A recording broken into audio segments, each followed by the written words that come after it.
Hola, mi nombre es Andrea Espinosa Carvajal. Bienvenidos. Yo soy la persona que va a estar dando el taller Creando Futuros con Lentes de Género y Diversidad.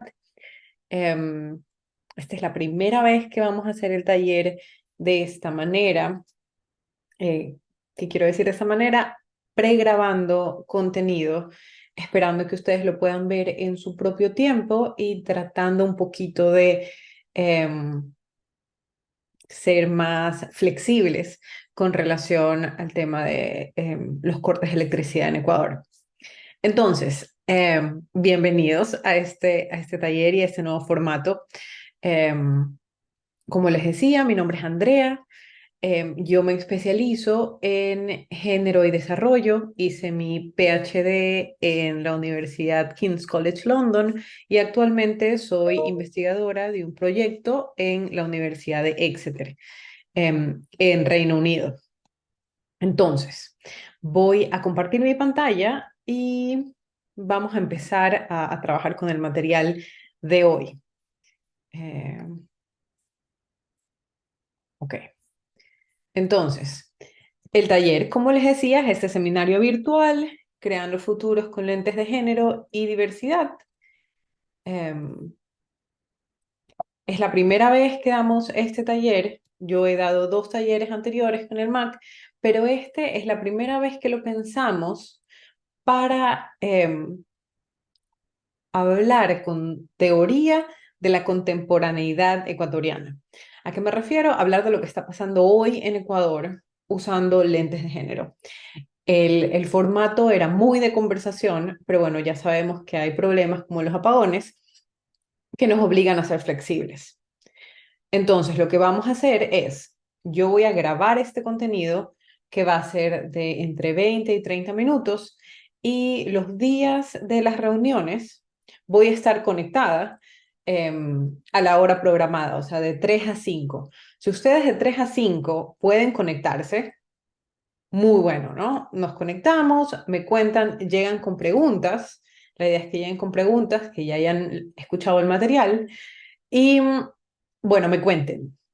Me cuenten qué quieren saber, qué les pareció, qué temas no les quedan claros, qué temas necesitan que conversemos más y lo conversamos, lo avanzamos. Si quieren ejemplos, lo pensamos con ejemplos. La idea es tener como un espacio de conversación.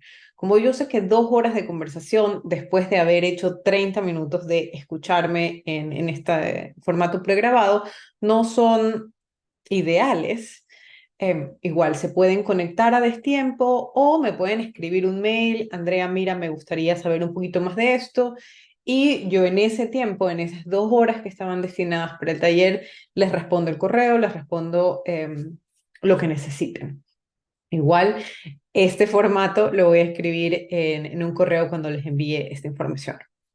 Bueno, creando futuros con nuevos lentes de género y diversidad. ¿Por qué es importante hablar de esto ahora? Porque Ecuador está pasando por un un momento de crisis desde varias perspectivas, ¿no? Está el tema de seguridad, que según todas las encuestas actuales ocupa un espacio súper importante en la preocupación de los ecuatorianos. Está el tema económico que se viene agravando con el tiempo y que el periodo post-COVID lo ha hecho más complicado todavía. Está el problema de la migración, que creo que no podemos evitar conectarlo con el fenómeno migratorio de los 2000, que ya fue bastante traumático para la sociedad ecuatoriana. Entonces, tenemos varias cosas que van pasando al mismo tiempo. Incluso tenemos actualmente todo el tema de el fenómeno del niño. Entonces, en este momento, Ecuador está viviendo muchas presiones desde muchos costados, ¿verdad? ¿Qué significa esto? Que la cosa es complicada y al mismo tiempo significa que tenemos la oportunidad de pensar las soluciones a estos problemas diferente a como la hemos planteado antes o exigir que las autoridades y las personas que nos representan a través de las diferentes instituciones del Estado coloquen nuevos lentes, nuevas formas de ver el mundo para resolver o dar soluciones o propuestas o opciones a estos problemas. Es decir, lo que propongo es que en un momento tan complicado hay formas de crear soluciones que son distintas a las que hemos intentado antes. Para eso tenemos que empezar con lo básico, que es entender cuáles son estos otros lentes.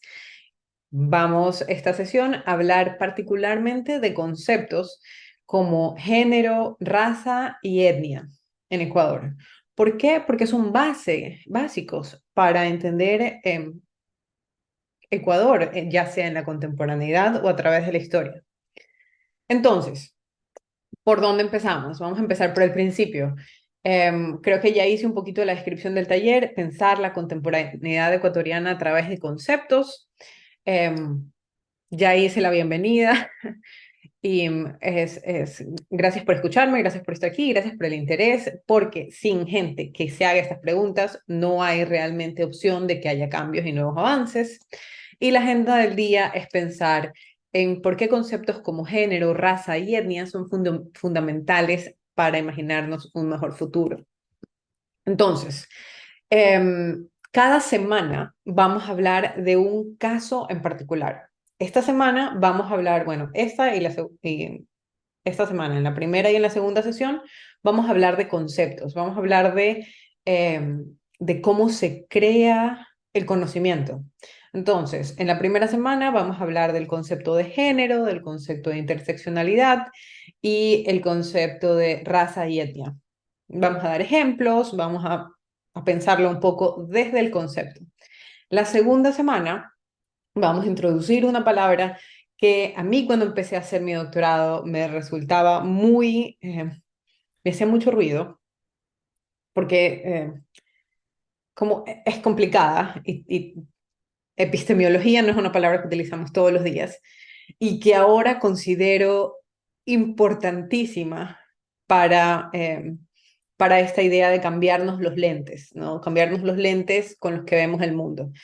Em, Luego vamos directamente a lo que queremos conversar, ¿no? Los ejemplos de cómo cosas como género se relacionan con la economía y la representación, cómo género se relaciona con la pobreza y la discriminación, cómo género se relaciona con la seguridad, cómo género se relaciona con la salud, cómo género se relaciona con la educación. Y la última sesión era una sesión de conversación y discusión sobre sus preguntas más amplias de este taller. Como ven, la idea aquí es pensar en el género como algo transversal. Em, Está acá en Reino Unido, he dado clases ya por varios años y yo usualmente doy clases a estudiantes en su último año de bachillerato, en una clase que es opcional. Entonces, todas las clases todos los estudiantes que van a estas clases ya tienen una idea súper clara de por qué el género es importante para ellos. Es distinto cuando me ha tocado darles clases a estudiantes de primer año, por ejemplo, en que todavía están como pensando en sus especialidades. Y una cosa que aparece mucho ahí y que me resuena mucho con la experiencia de este taller es que se cree que el género es principalmente una especialidad que sirve para entender el rol de la mujer en la sociedad, que sirve para pensar en problemas de mujeres o de grupos que son considerados minoritarios o vulnerables. Yo lo que les propongo es pensar en el género como un lente que te ayuda a examinar transversalmente lo que pasa en nuestro mundo. Bueno, vamos a conversar de eso en un momento. Entonces, comencemos por decir que cuando empezamos a hablar de género en la academia o cuando empezamos a hablar de género de una forma más teórica, no empezamos a hablar de género, empezamos a hablar de mujeres.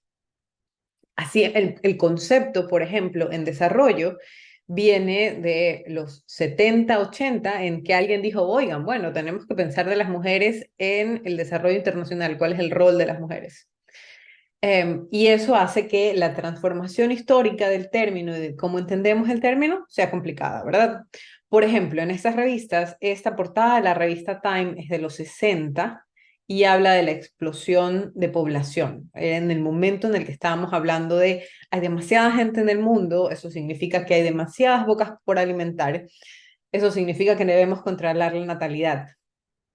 Esto es en los 60.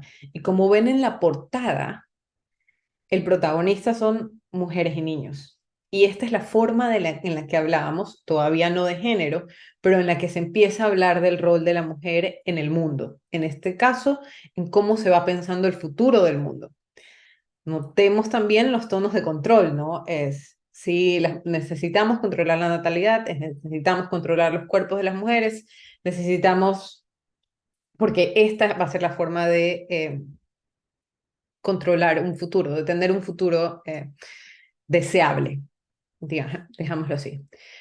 La siguiente portada es la portada de 1975 de Diario del Comercio y esta me parece interesantísima. Otro momento de la historia, ¿no? O sea, vemos el tema de cómo se ilustra a la mujer en los 60, muy de madre, ¿verdad? Madre de diferentes culturas. También entendemos el tipo de la publicación es distinta, ¿no? Time versus Diario del Comercio. La particularidad es que en 1975 se hace en la primera conferencia de la ONU por el Año de la Mujer. Usualmente nosotros hemos escuchado de la conferencia de Beijing, que es la última, la de 1995. Por ahí pudimos haber escuchado de Copenhagen o de Nairobi. De la de México, que es la primera, se habla muy poquito. Esa conferencia es icónica, se da todavía en medio de la Guerra Fría, se da en México, o sea, no se da en Europa, se da en México, reúne por primera vez a delegados de todos los países que conforman la ONU en ese tiempo para hablar sobre mujeres y Diario El Comercio le da esta portada. O sea, esta es una portada del suplemento dominical de ese tiempo. Y como vemos, el elemento principal es una mujer en bikini, ¿no? Entonces, no estamos hablando de mujeres y relaciones de poder, no estamos hablando de mujeres y su rol en la representación del Estado, de los problemas, no, no, no. Estamos hablando de las mujeres como consumidores, las mujeres como objetos sexuales, las mujeres como amas de casa, por ahí van a ver la imagen con la que más se relaciona eso, la mujer como un cuerpo, la mujer como un representante de cultura, por ahí vemos unas fotos de mujeres con aretes, que pueden, un sombrero por ahí, pueden hablar de mujeres de comunidades indígenas. Entonces, estamos hablando de que entre el 60 y el 70, la idea de género no estaba por ahí todavía, de lo que se está hablando es quién es la mujer en la sociedad, cuál es su rol, qué hace. Y como vemos, hay una representación y hay una forma de hablar muy particular. No, hay una forma de hablar de la mujer como madre y hay una forma de hablar de la mujer como objeto. Ahora, esto, la idea de pensar en cómo va cambiando el término y por qué es importante, me lleva a pensar más en la contemporaneidad. Estas son fotos representativas de los últimos gabinetes, de los últimos gobiernos, y si bien ya vemos a la mujer en otro escenario, en un escenario de poder, como es fotos oficiales de gabinetes presidenciales, empezamos a ver lo clásico, ¿no? Esto es un momento de observación. ¿Cuántas mujeres hay en relación a hombres? Y estos son los últimos tres gobiernos, ¿no? La foto más, una de las fotos es Rafael Correa, una de las fotos es Lenín Moreno, una de las fotos es Guillermo Lazo. De nuevo, la representación de mujeres en espacios de poder es muy bajita. Va cambiando, vemos, ¿no? Madre, objeto, representación en lugares de poder. Va definitivamente cambiando, pero igual nos tiene que hacer pensar, cambia, pero igual hay problemas en lo que estamos viendo, ¿verdad? Y cuando digo hay problemas en lo que estamos viendo, vemos de nuevo como esta idea de cuanto a, esta imagen me parece buenísima, es parte de un libro, no, es parte de un artículo que se llama Mujeres legisladoras en Ecuador desde 1979 y 2010, características sociales y políticas, y este es un ejemplo de la representación de de las mujeres en la legislatura ecuatoriana, de acuerdo a este periodo. Y como vemos, hasta el 2010 no representaban ni el 30% de la legislación de eh, las asambleas o el Congreso. Entonces, tenemos que darnos cuenta que la mujer en el mundo y en el país va teniendo diferentes roles, va ocupando diferentes espacios, pero igual se va manteniendo no en el centro, sino más bien en los bordes de las cosas que configuran el poder político y el orden social. Entonces, si empezamos a pensar en género, empezamos a pensar en la pregunta, ¿cómo así? No solo es sobre las mujeres, es ¿por qué? ¿Por qué la mujer está pensada solo como madre? ¿Qué significa esto? ¿Por qué la mujer está pensada como un símbolo sexual? ¿Y qué significa esto?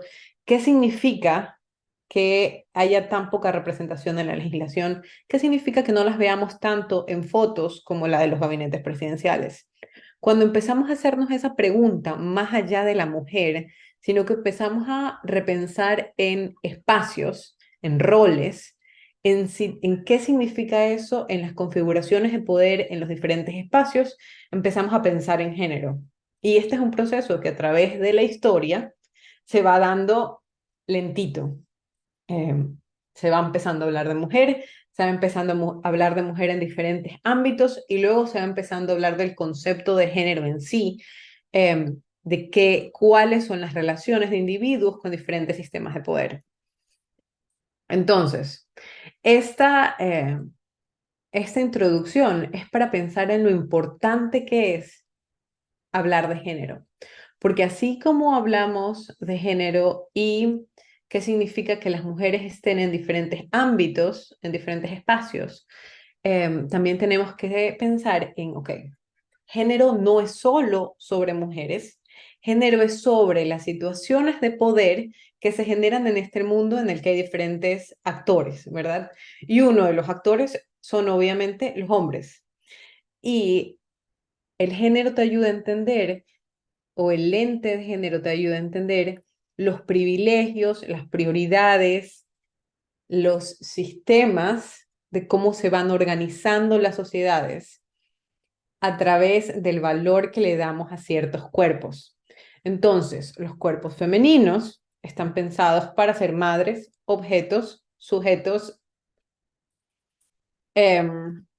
están pensados para ocupar particularidad de espacios. Si luego nos ponemos súper exquisitos y empezamos a pensar cuáles son los roles que usualmente tiene una mujer en un gabinete presidencial, vamos a ver que educación, por ahí, Ministerio de Bienestar Social, eh, ¿cuál es otro característico? Es los ministerios chiquitos que se ocupan de la gente, directamente de la gente, una cosa que también es muy maternal, son usualmente ocupados turismo, usualmente ocupados por mujeres, ¿no? Eso ha cambiado definitivamente, pero esas son las características que vamos notando, ¿no? Entonces, cuando empezamos a hablar de estas relaciones, también entendemos que hay características de los hombres, la autoridad, la racionalidad, o sea, características que se le otorgan a los hombres, que nos resuenan mucho.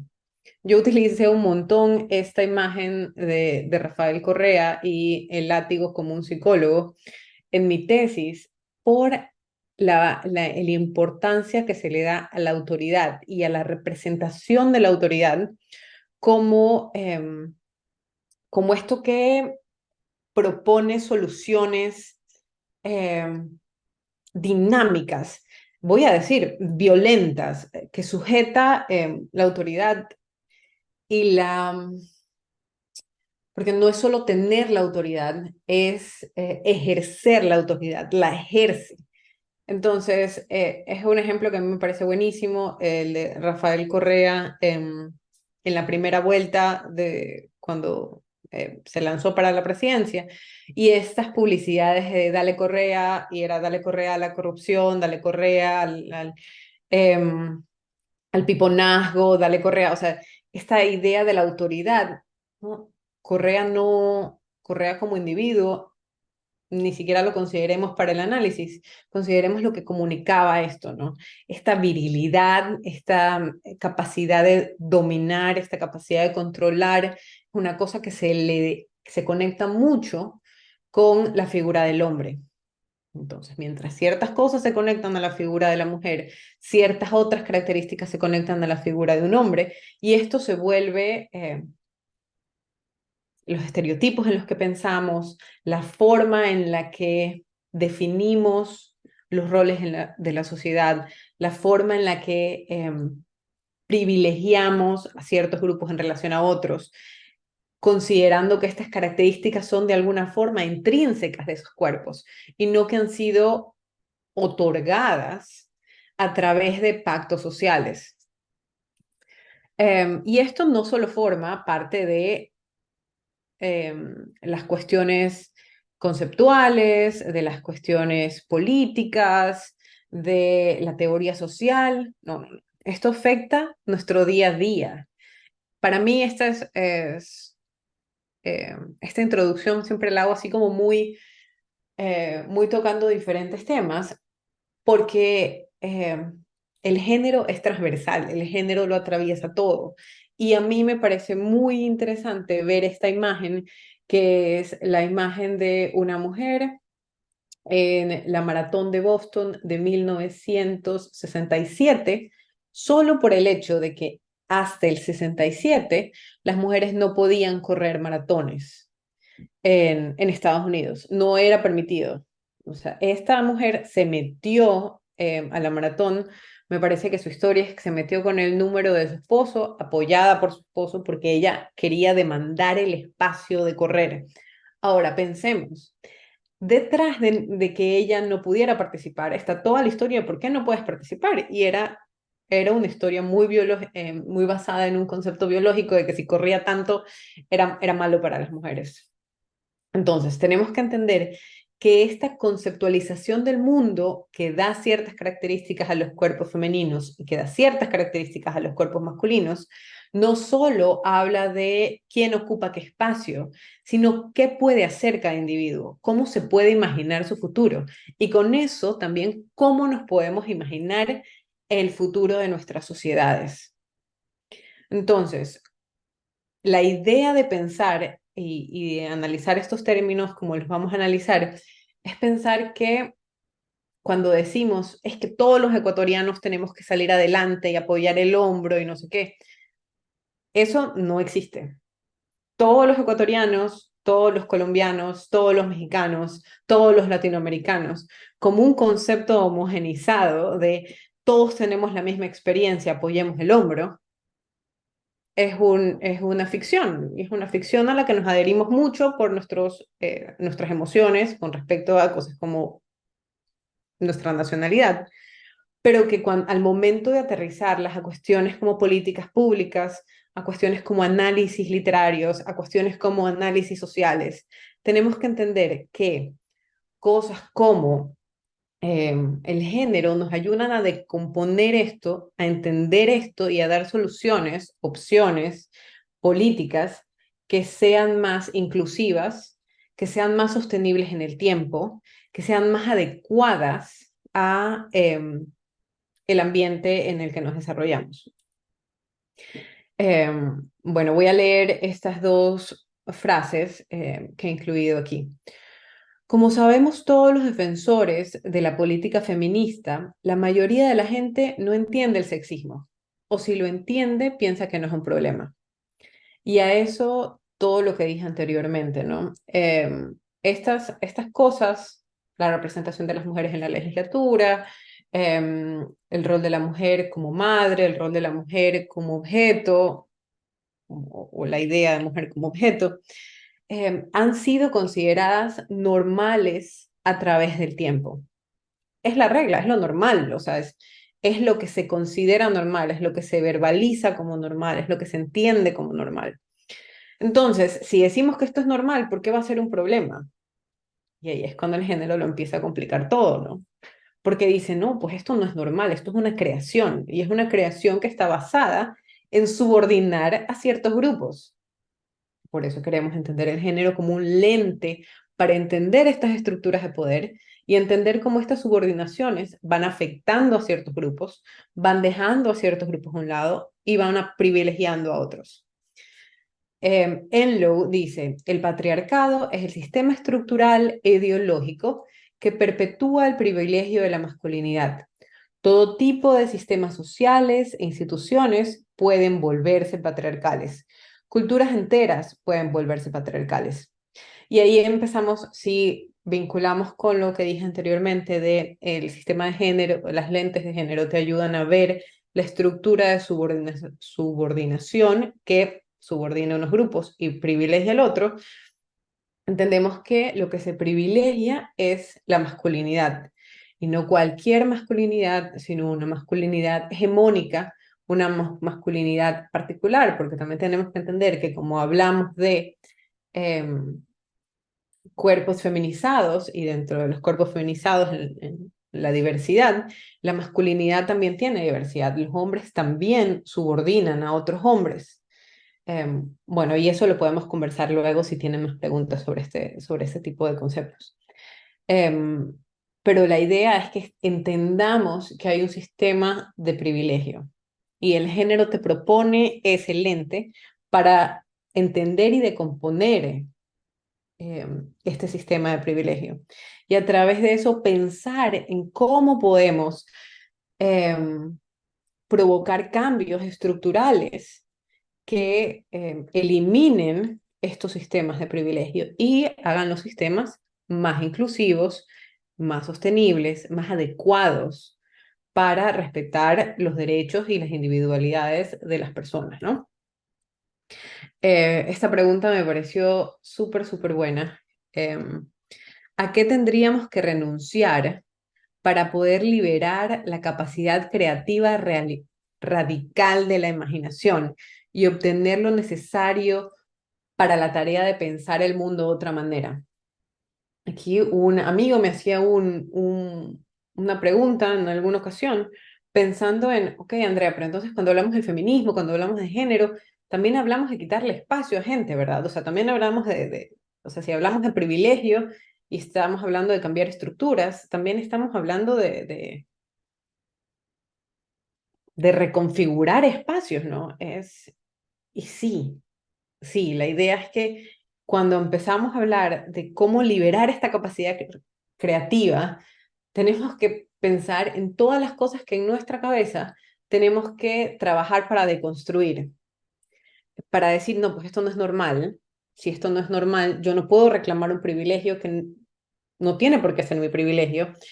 Em, y en otros casos, yo puedo reclamar ese espacio porque ese espacio me pertenece. Hay una renegociación tan importante con nosotros mismos y con la sociedad si empezamos a pensar en cómo generar un cambio real.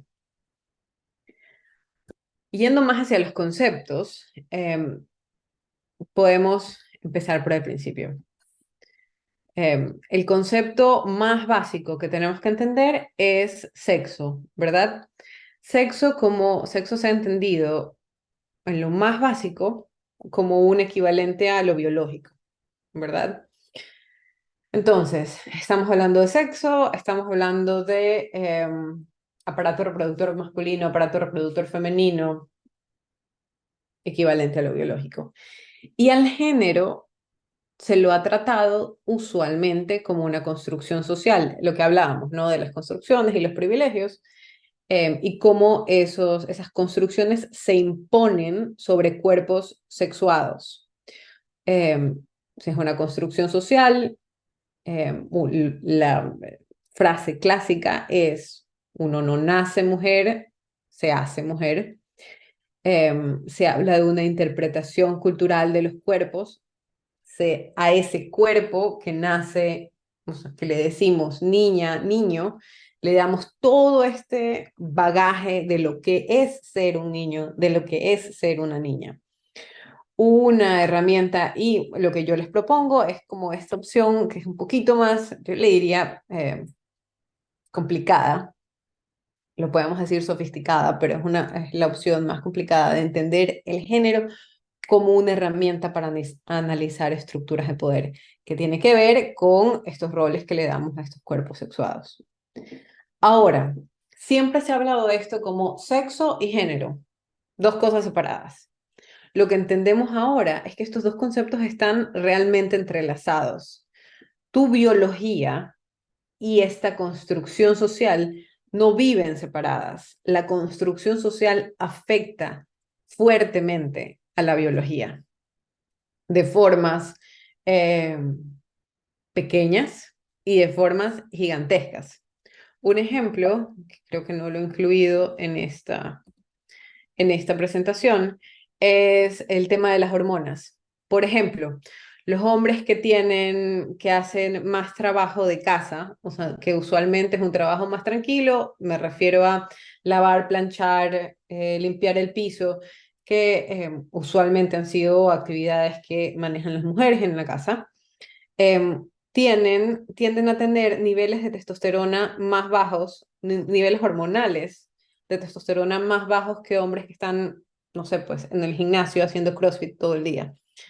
¿Esto qué significa? Esto tiene cambios en su cuerpo, esto los hace menos propensos a problemas cardíacos, esto los hace, sí, o sea, hay todo un cambio biológico vinculado completamente a una actividad eh, que es parte de esta construcción social de lo que se hace en la casa, ¿no?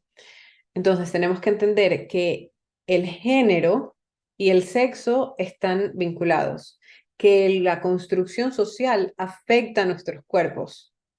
Hay un estudio que no es determinante, pero que propone, por ejemplo, que a los niños, las madres, a los niños varones, tienden a, cuando son bebés, tienden a subirlos en brazos y hacerles avioncito mucho más que las niñas. Y esto esto es un estudio bien amplio y una de las cosas que te dicen es que esa actividad tan chiquita puede ser muy determinante al momento de lo que hablamos de la capacidad de los niños a ser como más, a tener más capacidad dimensional, a entender más las dimensiones de un cuarto, a entender más cómo moverse.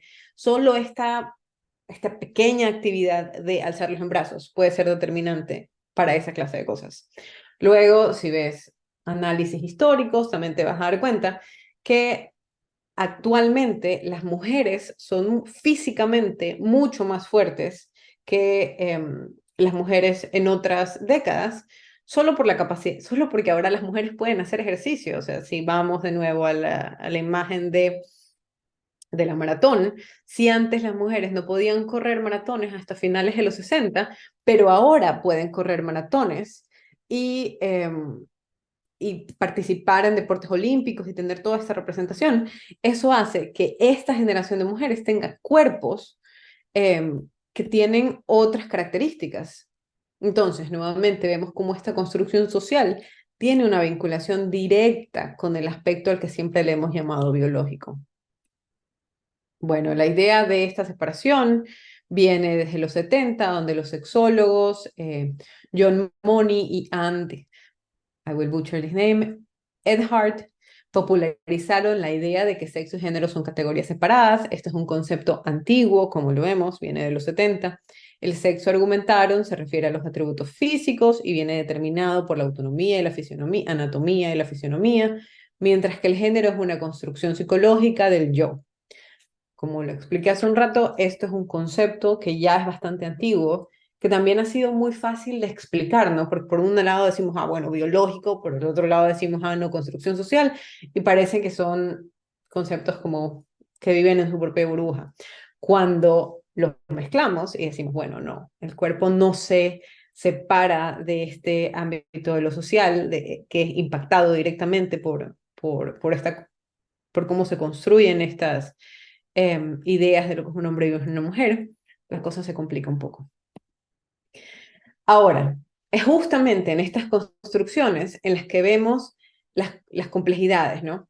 Si a los hombres les damos ciertas características y a las mujeres les damos ciertas características y en relación a eso les damos ciertos valores, o sea, les otorgamos ciertos roles con esos ciertos valores, con esas ciertas jerarquías dentro del mundo que construimos. Entonces, a la masculinidad la vinculamos con fuerza, con racionalidad, con independencia, con agresividad, con autonomía, con la capacidad de proveer, proteger, ser estoico, viril, asumir riesgos. Es importante para mí hablar de esto y es importante para mí hablar de estos conceptos porque pese a que decimos, ay, no, pero esto es, o sea, la sociedad entiende que los hombres no necesariamente tienen que ser agresivos, que la racionalidad, que ya lo ponemos un poco más en duda cuando, por ejemplo, empezamos a hablar de las políticas de seguridad, eh, por los temas de inseguridad en Ecuador, por el tema de la narcoviolencia, por el tema de, bueno, por todos estos temas que seguramente ustedes los tienen clarísimos, empezamos a utilizar términos como hay que tener mano dura, ¿se acuerdan? Durante las elecciones se habló mucho de Rambo, el Rambo ecuatoriano, se habló mucho de... Estas son representaciones que dan clarísimo en eso de la masculinidad. Se necesita una mano dura, se necesita una mano fuerte, se necesita que sea agresivo, determinado, racional, estoico, viril. Entonces, a ese rol de eh, controlar, lo ponemos lo representamos como un hombre. Y de hecho, actualmente lo representamos con la imagen de un militar, con una autoridad.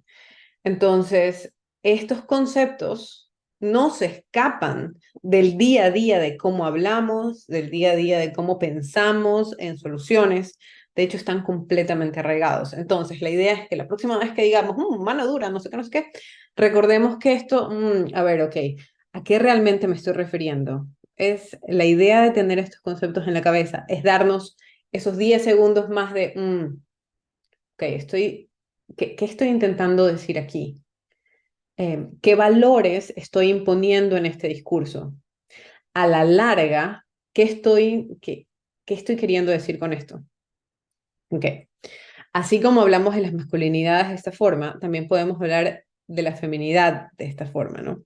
Y a la feminidad se la habla con debilidad física, más bien debilidad es una palabra que es muy disfrazada, es como una característica de suavidad, ¿no? O sea, aquí estamos hablando de, cuando dices, ah, una mujer es suave, una mujer es delicada, estás hablando de, es más débil que un hombre, que de nuevo, nosotros hablamos en relación al conjunto, a las jerarquías. Una cosa no está separada de la otra, ¿no? Entonces, estamos hablando de debilidad física, estamos hablando de emociones, de pasividad, de inocencia, de la necesidad de protección, de cuidado, la maternidad, la aversión al riesgo.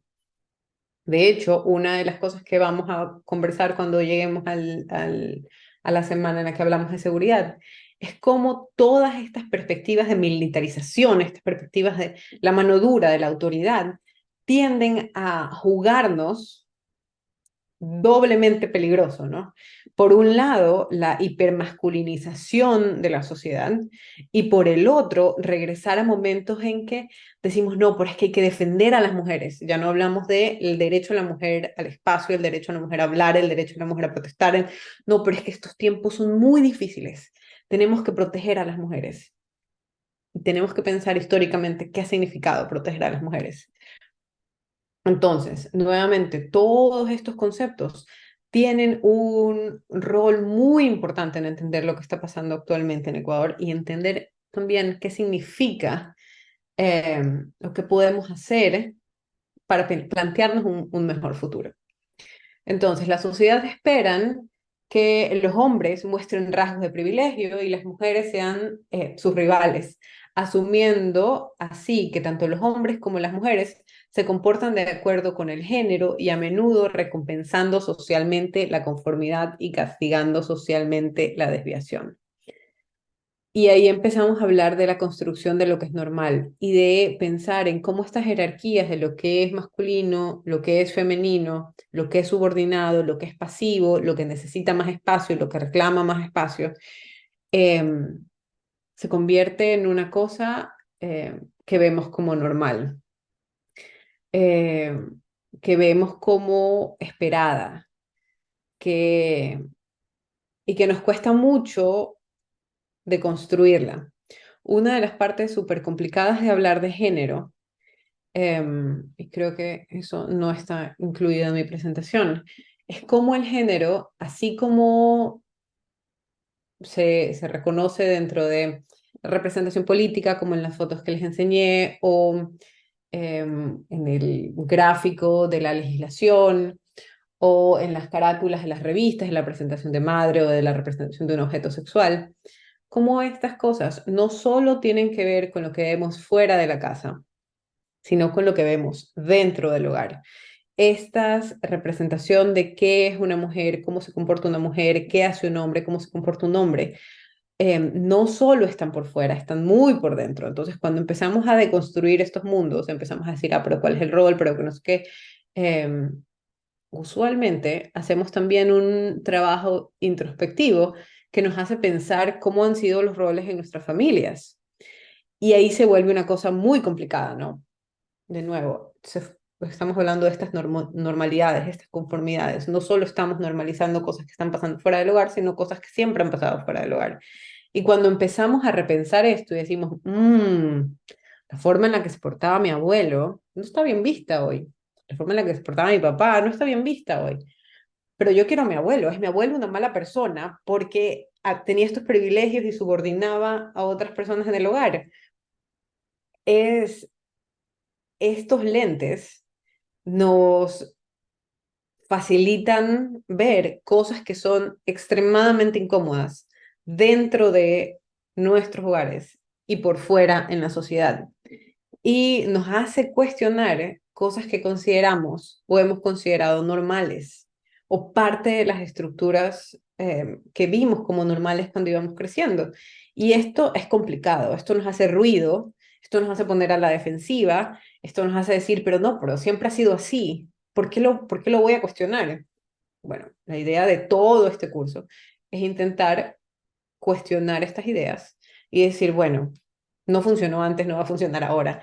Hagamos, intentemos plantearnos un mundo más inclusivo, un mundo más posible, más abierto, más sostenible.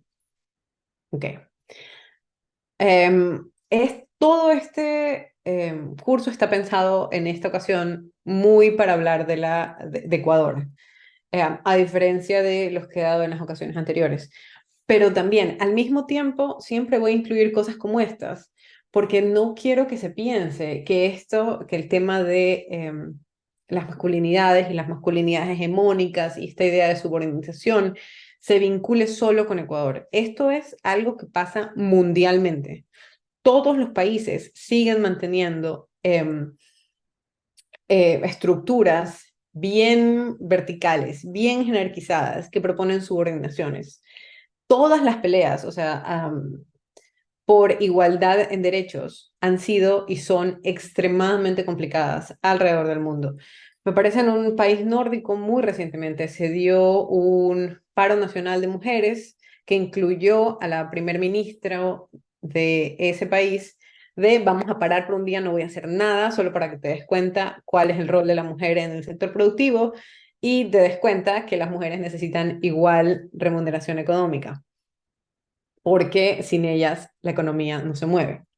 Entonces, en todas partes, esto es real. Esto no es este problema de que luego lo podemos vincular con palabras que conocemos más como el machismo, la violencia de género, ta, ta, ta. Esto no es único de Latinoamérica. Europa lo pasa todo el tiempo, Estados Unidos lo conoce bien, em, entonces, solo es eso, es como, si bien este curso está pensado en Ecuador, justamente para tener más espacio a hablar de Ecuador, esto es un problema global.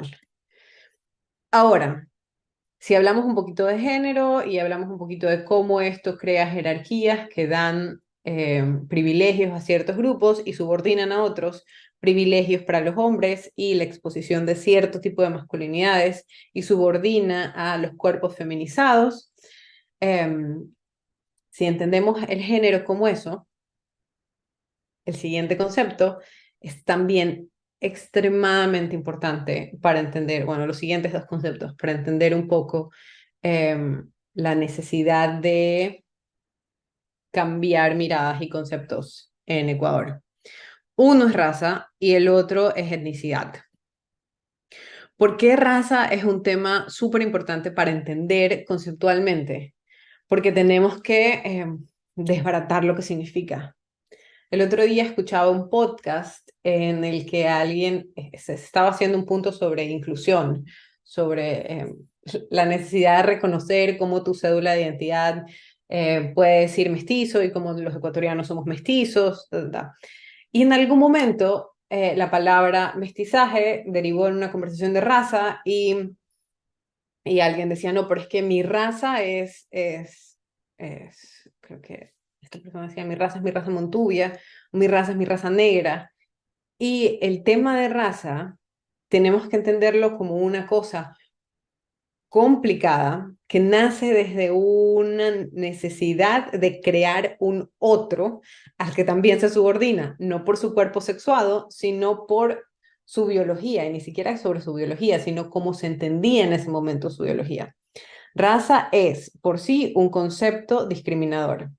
El concepto de raza nace, bueno, aquí voy a citar a Peter Wade. Peter Wade es un británico, trabaja en la Universidad de Manchester todavía, ha trabajado durante años en el tema de etnicidad y raza, particularmente en Latinoamérica. Si ustedes quieren el libro de Peter Wade, la Flaxo lo sacó en español y lo tengo. Si quieren el PDF, solo me lo piden.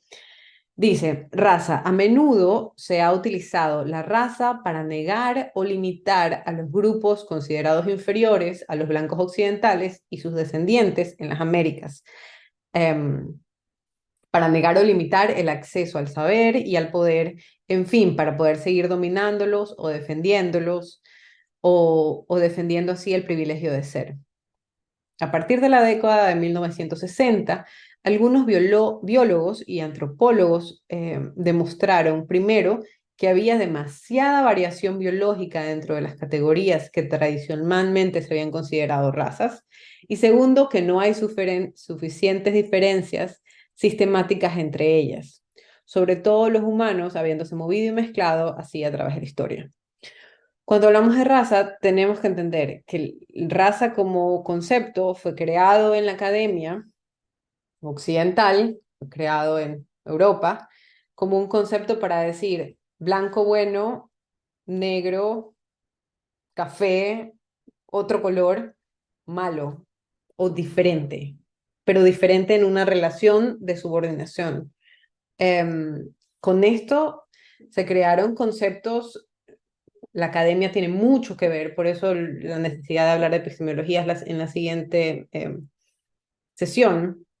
El conocimiento en estos círculos académicos se crea para justificar la subordinación de otros a través de nuevamente asignarle cierto valor a los cuerpos. Y ahí tenemos ejemplos, ¿no? Pues se pensaba en el tamaño del cráneo de las personas negras, también se hablaba un montón de la masa encefálica de las mujeres, si es más o menos pesada y por lo tanto son más o menos capaces de ser inteligentes. Todas estas definiciones biológicas han sido manipuladas y utilizadas a través del tiempo para hablar de inferioridades, o sea, para justificar inferioridades. Raza es una basada en cómo nos vemos. Y a partir de los 60, y por eso es importante pensar en estos conceptos y cómo van evolucionando en el tiempo, 1960 no es hace mucho tiempo. A partir de los 60 se empieza a decir claramente, a ver amigos, esto nos lo inventamos, o sea, porque ya cuando empezamos a ver las cosas desde el ADN, ya cuando empezamos a pensar en los cuerpos, no como cómo se ve la nariz, cómo se ve el color de la piel, cómo se ven las orejas, cuáles son los rasgos de los ojos, sino cuando ya nos vemos más en, en, en la cosa más minuciosa, nos damos cuenta que los cuerpos no varían, que no es que hay una diferencia racial, bueno, no hay una diferencia de raza de acuerdo a estas características y estas características, porque las personas en el mundo se han movido desde siempre y la mezcla se ha dado desde siempre, entonces no hay elementos puros. y por lo tanto tampoco hay elementos que están biológicamente determinados a ciertas características. Entonces, raza, como este término gigantesco y pensado mucho a través de la discriminación, empieza a ser menos utilizado, empieza a ser ampliamente criticado y tenemos que empezar a entender eso. ¿Por qué es importante entenderlo en Ecuador? Porque en Ecuador todavía racializamos a ciertos grupos, ¿no? Todavía hay chistes no tan chistosos sobre cuáles son las características de ciertos grupos en relación a otros, em, por cómo se comportan socialmente ciertos grupos, se empiezan a utilizar diferentes jergas, diferentes vocabularios que siguen apelando a esta diferenciación que de alguna manera el blanco mestizo es mejor a otros grupos. Entonces ahí tenemos que cortarlo de raíz, ¿no? La raza es un concepto creado para construir al otro y no solo construir un otro, sino dominarlo y defender un privilegio del que construye esa diferenciación. Eso nos tiene que ayudar a pensar en la importancia de construir nuestros propios estereotipos, nuestras propias discriminaciones, pensar de nuevo esos 10 segundos antes de decir, ¿qué estoy queriendo decir aquí? ¿No? Ahora, si raza es un concepto completamente desacreditado porque no hay una diferenciación biológica entre un grupo y el otro, el siguiente concepto que viene a la cabeza es etnicidad. Entonces, bueno, si no estamos diferenciados, porque obviamente somos grupos distintos. O sea, si mañana viajo a Japón, voy a encontrar que las características de sus ojos, la característica de su estatura, la característica de su cabello es muy distinta a la mía. Si viajo a los países nórdicos y todo el mundo es rubio, y yo digo, bueno, yo no soy rubia. Estas diferencias son visibles y son claras y están ahí. Entonces, si no hay nada que determine biológicamente que ese grupo es particularmente, es superior a cualquier otro grupo. Entonces, ¿de qué estamos hablando? Estamos hablando de etnicidad. Etnicidad también es un concepto muy problemático, actualmente muchísimo menos problemático que raza, pero que también es creado para generar una diferenciación. Ahora, la diferenciación es importante, o sea, ¿por qué? Porque mi ambiente, el ambiente en el que crecí, las cosas que me impactaron, la forma en la que aprendí, lo que aprendí, completamente distinto a mi colega nórdico, mi colega asiático. O sea, somos personas distintas. Esa distinción la basamos en la etnicidad. Entonces, la etnicidad trata, por supuesto, de la diferencia cultural, pero que tiende a utilizar un lenguaje de lugar. La diferencia cultural se extiende por el espacio geográfico debido al hecho de que las relaciones sociales se vuelven concretas mediante una forma espacializada. Entonces, ciertos grupos ubicados en ciertos espacios tienen o construyen cosas que los unen. Em, la pregunta étnica por excelencia es: ¿de dónde es usted? Los ecuatorianos en la costa. eh, Actualmente en Instagram mi algoritmo está vuelto loco por el encebollado, o sea, todo es sobre encebollado. Entonces construimos el amor o el odio, en ciertos casos, hacia el encebollado, ¿no? Nos construimos identidades en relación al espacio, a la playa, en relación a lo que comemos, en relación a las migraciones de nuestras familias. Em, lo mismo en las comunidades indígenas de la costa o el oriente, perdón, de la sierra o el oriente, puedes ver que comunidades a las que llamamos indígenas son extremadamente distintas entre ellas, diferentes formas de comer, diferentes formas de vestir, diferentes formas de hablar. Todas estas características que son culturales y nos unen como grupo usualmente están muy vinculadas con la geografía, porque estamos hablando de comunidades y grupos. Em, y de esas son diferencias claves, ¿no? Diferencias que existen y diferencias a las que también se les ha dado tono de discriminación, porque la otredad, crear al otro, y decir yo en el centro y el otro en el margen, crea de nuevo estas jerarquías, estas diferencias, pero esta al menos no está hablando de una cosa que es biológica y que está justificando una jerarquía que no existe. Esto más bien se trata de, de la construcción más cultural de los individuos y las comunidades. Antes de ir a esta muy problemática lámina, voy a ir a este es otro texto de Wade, porque el tema de raza y etnia en Latinoamérica son particulares, o sea, se van a hablar distinto cuando entendemos raza y etnia, tenemos que entenderlos como conceptos que están vinculados también muy con las poblaciones de las que hablamos de estos conceptos. Esto dice, por ejemplo, el material latinoamericano muestra que a la misma persona vestida pobre o elegante se la identificará con distintas apelaciones según una escala entre negro y blanco. Estas identificaciones no dependen solo del fenotipo, pues el concepto de los rasgos somáticos altera la clasificación de esos rasgos que de esos rasgos hace la gente. También hay muchos informes de que los negros, a menudo se utiliza como un término más o menos sinónimo de los pobres, lo que indica de nuevo que el estatus económico influye en las clasificaciones raciales, en la racialización de los cuerpos. Y vemos como el tema de lo racial, el tema de cómo hablamos de ciertos grupos de biologías que son diferentes, no existen por afuera de otras discriminaciones como la clase o el estatus económico. Por eso las identificaciones de negro son maleables, tales como las de indio. A ver, y ahí viene un poco esta imagen que estaba utilizando como ejemplo.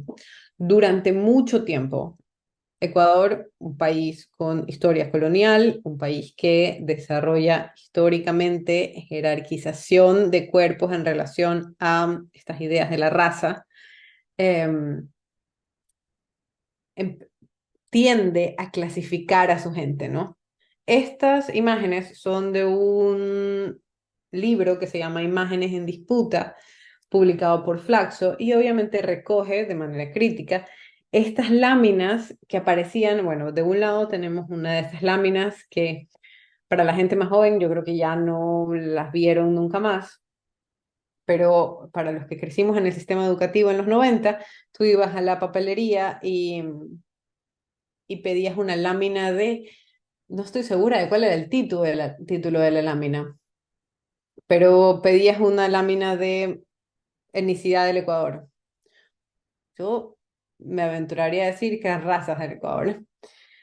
Y hacías como collage que te pedían en la escuela. Esto es súper determinante, es como así se ve una persona negra, así se ve una persona indígena, así se ve un cañari. Y empezamos a distinguir a grupos por cómo se ven. Lo simplificamos muchísimo, ¿no? Y eso convierte el concepto en algo que recordamos como si fuera blanco y negro. Y no es así.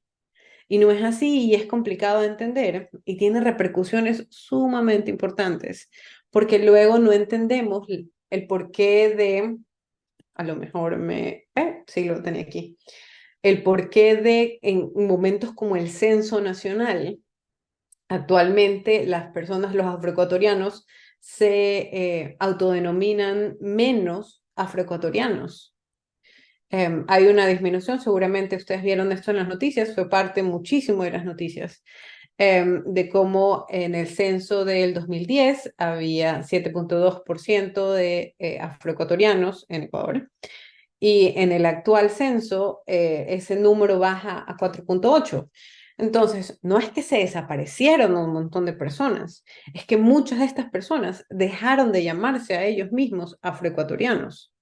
Entonces, y ahí empezamos a ver cómo estos conceptos son construcciones, o sea, tú no puedes, o sea, tú tienes una movilidad entre llamarte, entre el grupo en el que con el que te identificas, eso es lo que quería decir, con el que te identificas. Esa movilidad, históricamente, la ha tenido o la ha sentido mucho la comunidad indígena. ¿A qué me refiero con esto?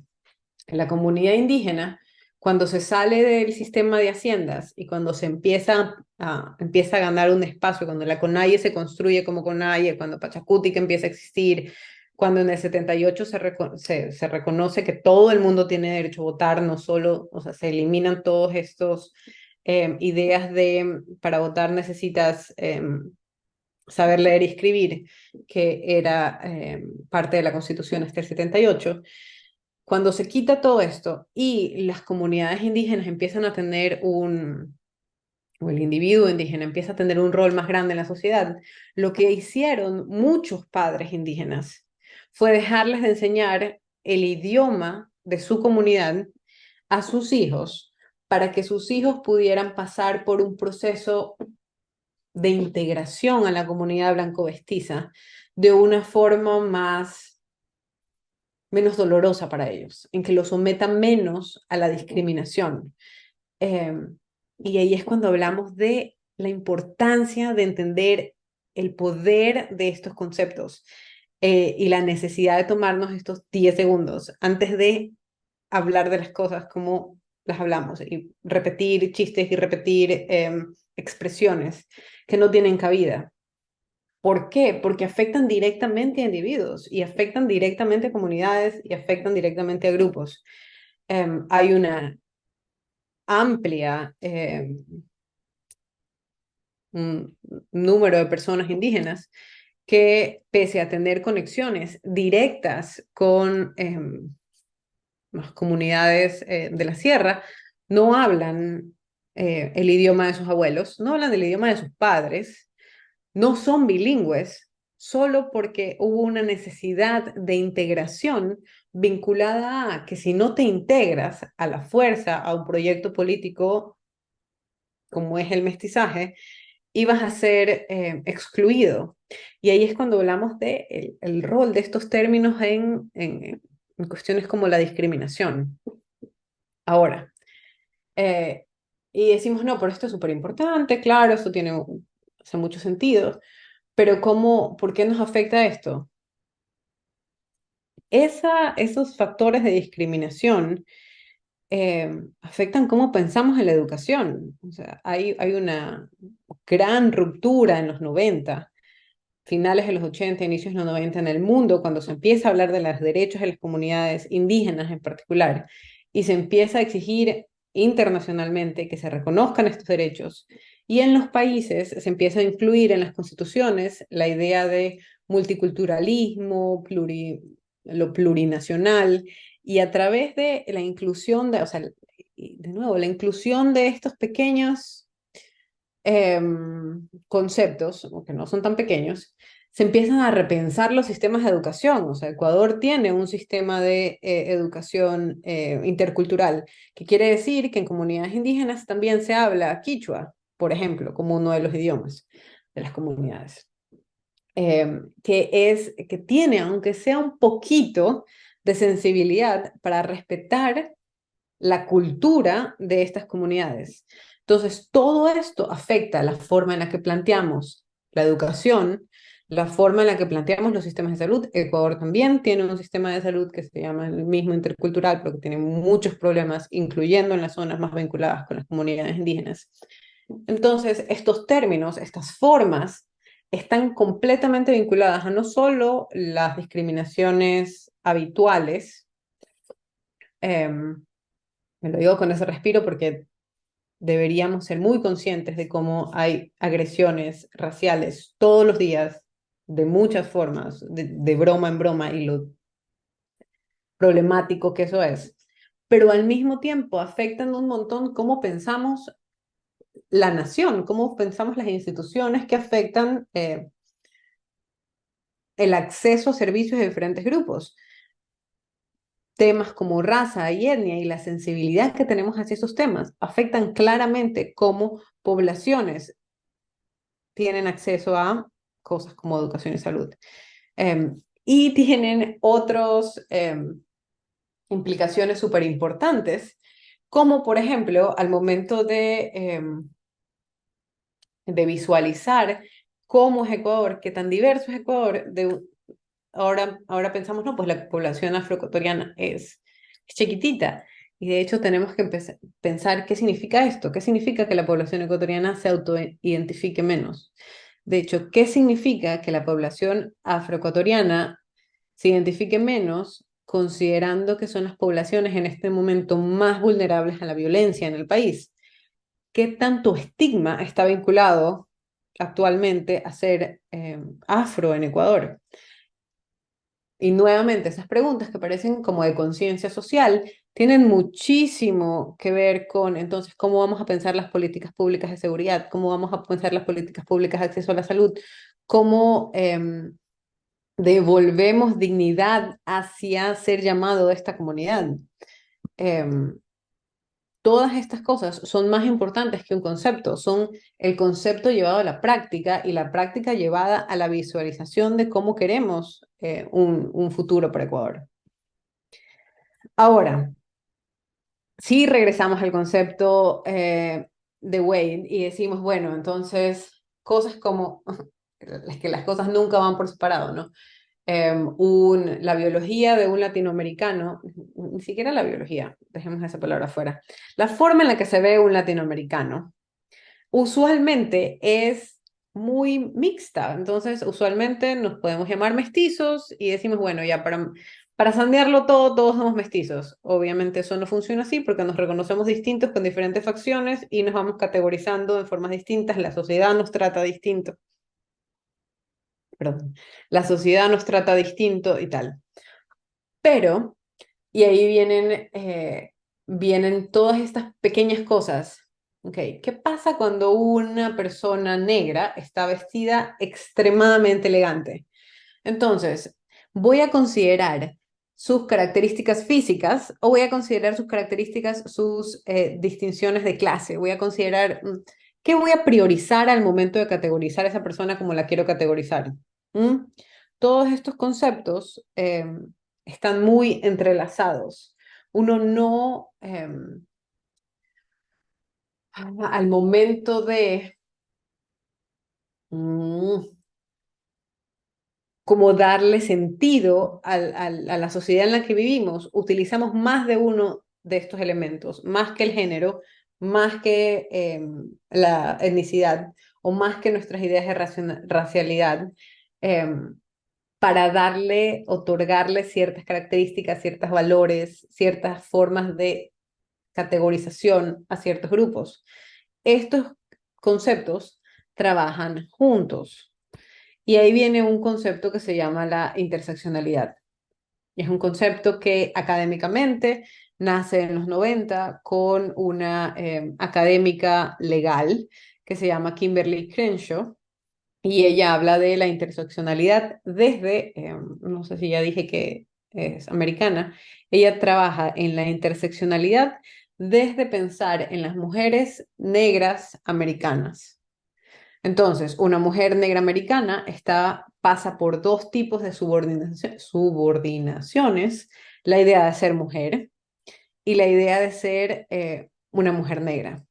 Y eso la pone en una característica particular de estar subordinada por dos situaciones en grupos distintos y al mismo tiempo la hace un poco invisible ante el Estado, no un poco, la hace invisible ante el Estado. Ahora, yo voy a explicar por qué la hace invisible ante el Estado, pero para eso voy a hablar de la imagen. La imagen que ven ahí es de Sojourner Truth, que es una mujer de los 1850 que va a un rally por el derecho, en favor del derecho al voto en Ohio. Y en ese momento se estaban discutiendo, o sea, mujeres blancas de la región estaban discutiendo sobre la representación de las mujeres o la necesidad de hablar sobre la representación de las mujeres en esa comunidad. Y todo de lo que se hablaba no tenía nada que ver con la experiencia de esta mujer, que era una mujer negra y una mujer que había tenido una experiencia de esclavitud. Su comunidad tenía una experiencia de esclavitud. Entonces ella tiene un discurso que se hace, eh, que es muy conocido cuando hablas de interseccionalidad, porque plantea esta pregunta. Y entonces no soy yo una mujer, o sea, yo, una mujer que tiene una experiencia completamente distinta a la experiencia de las mujeres blancas de esa época, entonces yo no tengo derechos, entonces yo, esclava, no, como no tengo los mismos problemas que tiene esta mujer, entonces mis derechos no son igual de importantes. ¿Por qué no se entiende mi condición también? La interseccionalidad te propone que hay muchos más vectores para entender lo que le pasa a un grupo. Em, y entre esos está la raza, o las ideas de lo que hablamos, ¿no? La racialización de los cuerpos, la clase, la etnia, la sexualidad y el género. Todas estas se entrecruzan. Cuando tú ves a un individuo, no solo ves a un hombre o una mujer, ¿no? Ves a una mujer mestiza, ves a una mujer mestiza queer, ves a una mujer mestiza queer de clase alta, ¿ves? Y ahí todas estas identificaciones que se van entrelazando em, se convierten o nos dan la idea de lo que es la interseccionalidad.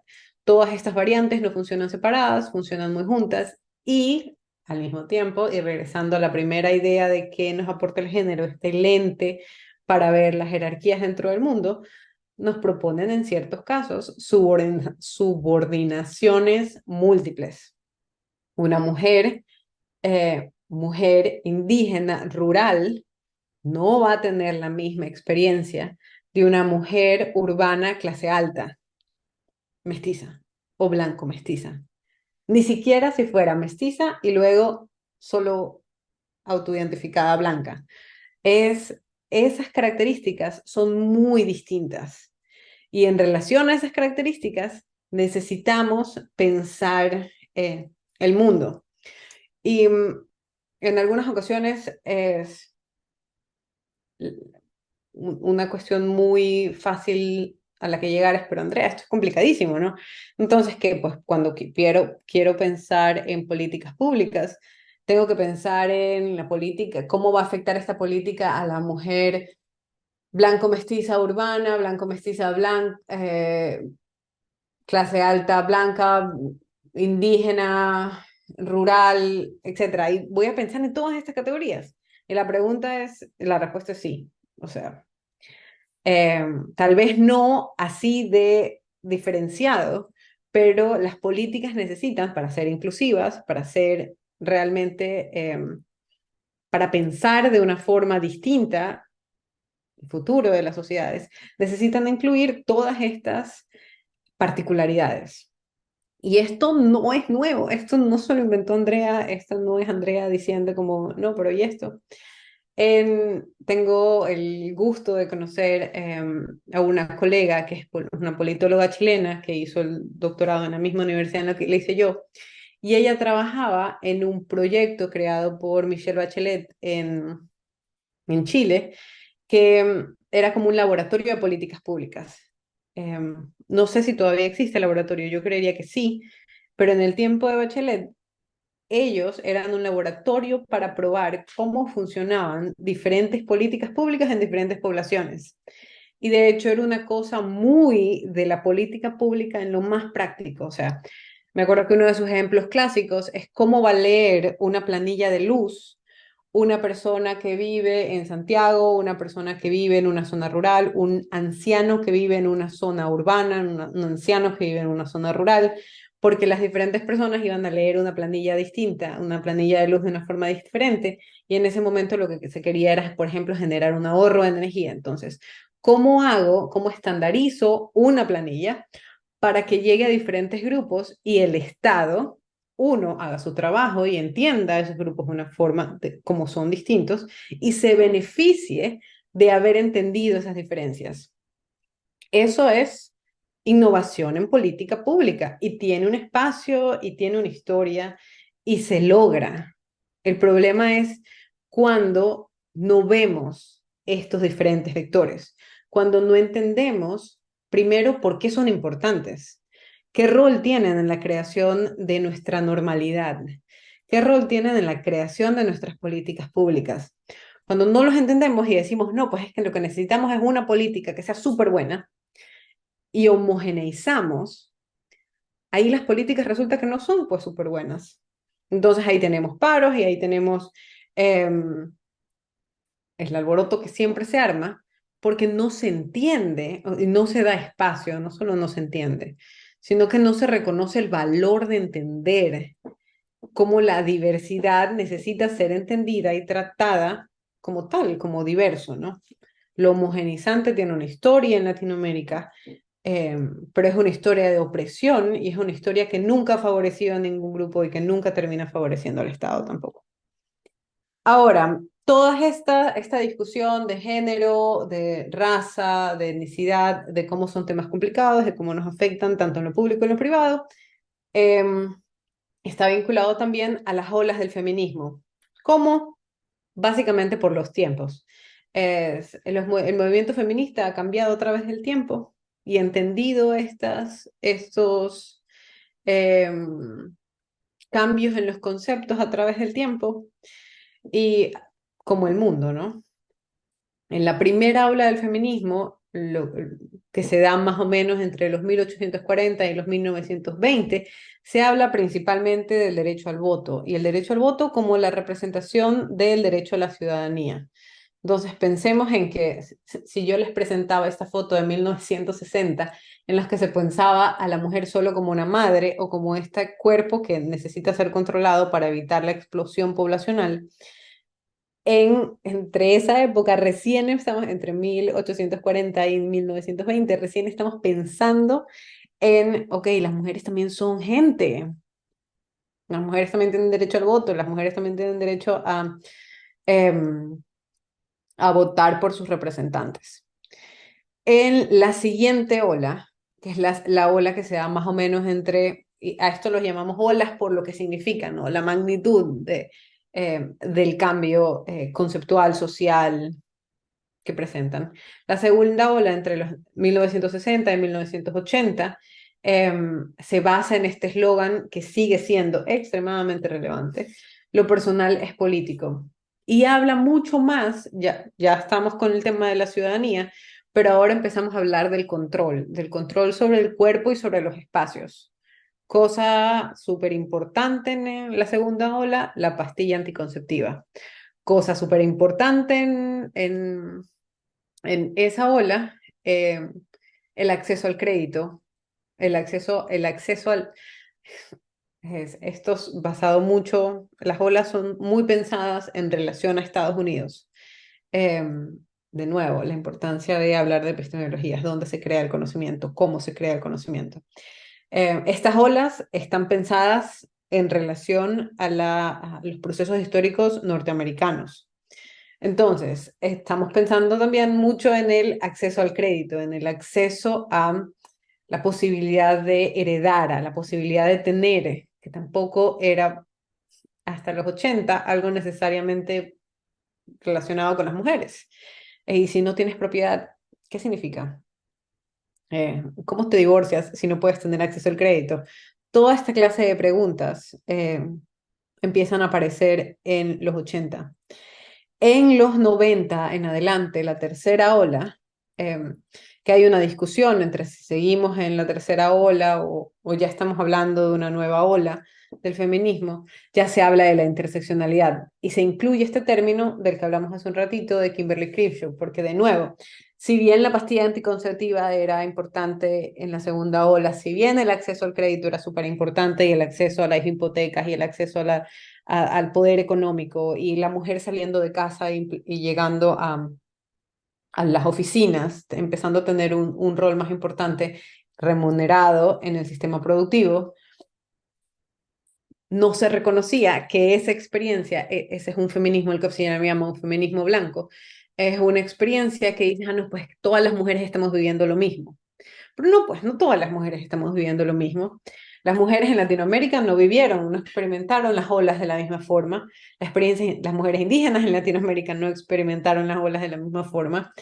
Las mujeres dentro de Estados Unidos no experimentaron las cosas de la misma forma. Una mujer negra no experimentaba las cosas así. Sus prioridades no necesariamente estaban vinculadas con las de la primera ola. Una mujer migrante no estaba en la cabeza de la segunda ola. Entonces, esta capacidad reflexiva de decir, bueno, entonces las mujeres no somos un grupo de mujeres todas juntas, sino somos diferentes grupos con diferentes necesidades que tienen en común romper con jerarquías, pero diferentes y usualmente en conflicto. Eso también lo podemos conversar luego. Y luego están los feminismos de la cuarta ola y uno de los factores importantísimos actualmente es, que es muy diferente en nuestro mundo, es lo online, ¿no? ¿De qué tipo de activismo estamos hablando ahora? ¿De qué tipo de espacios estamos hablando ahora? ¿Cómo es diferente el activismo de esta época? Eso es algo que es necesario pensar y que todavía está siendo pensado. Em, Luego, solo para terminar, podemos pensar, así como los feminismos tienen diferentes momentos históricos muy vinculados, de nuevo, esto es, tómenlo con un poquito de sal, una pinch of salt, en el sentido de, esto no es que de 1940 a 1900, esto no es estático, esto está muy vinculado con un proceso histórico norteamericano, pero nos ayuda a entender un poco el proceso de cómo han cambiado las cosas dentro de un grupo como el movimiento feminista. ¿Y por qué es importante? Porque muchos de estos conceptos nacen a partir de las críticas que generan estos grupos como el movimiento feminista. Y dentro del movimiento feminista, y esto es como para hacer un punto que estaba intentando pensar en la tercera ola, el movimiento feminista, o el feminismo, mejor hablemos del feminismo. El feminismo se ha considerado básicamente una defensa por la igualdad, pero el feminismo no es un grupo homogéneo, como no son homogéneas las mujeres, como lo reconocimos como algo importantísimo de la tercera ola y como lo reconocemos a partir de pensar en los conceptos de raza, etnia, y luego si a esto le vinculas los conceptos de sexualidad, los conceptos de clase, muy diferentes. Entonces, los feminismos, el feminismo no es uno, son varios. Los feminismos están definidos, tienen banderas distintas dentro de ellos, por eso podemos hablar del feminismo antirracial, el feminismo decolonial, el feminismo transinclusivo. Entonces, es importante pensar que la idea de los grupos siendo heterogéneos dentro del paraguas del feminismo es súper necesaria. Uno no puede hablar de un solo tipo de feminismo. De hecho, es muy problemático hablar de un solo tipo de feminismo porque lo que estás haciendo es negar el resto de feminismos y negar las diferencias. Y de hecho, establecer el privilegio de un discurso, que usualmente es un discurso muy blanco mestizo. Dentro de Latinoamérica, muy blanco mestizo, más globalmente se lo conoce como el feminismo blanco, ¿no? El feminismo que tiene una agenda y dice, no, pues girl power, somos todas una. Es como, si yo digo que somos una, estoy diciendo que solo mi agenda es la importante. ¿Qué pasa con la agenda de otros grupos que propone otros, otros temas como extremadamente relevantes? El tema de la decolonización, el tema de entender la importancia de, el discurso antirracista, etcétera. Y bueno, en este momento yo creo que me pasé por mucho de lo que esperaba conversar. Íbamos a tener esta parte de la conversación de, bueno, dónde entran estos conceptos en el Ecuador contemporáneo, por qué son importantes. Y esto ya es como para ustedes, ¿no? Y de hecho es para ustedes para conversar conmigo. Entonces, lo mejor me contestan el correo o conversamos el martes a la hora del taller de 3 a 5 sobre cómo ven ustedes estos conceptos. ¿Estos conceptos son importantes actualmente? ¿No son importantes? ¿Por qué son importantes? ¿Cómo se dificultan en el Ecuador contemporáneo? ¿Cómo se dificulta verlos en el Ecuador contemporáneo? Bueno, y los espero para que conversemos de eso. Un gran saludo. Nos vemos Esperemos, nos vemos pronto, esperemos vernos de 3 a 5.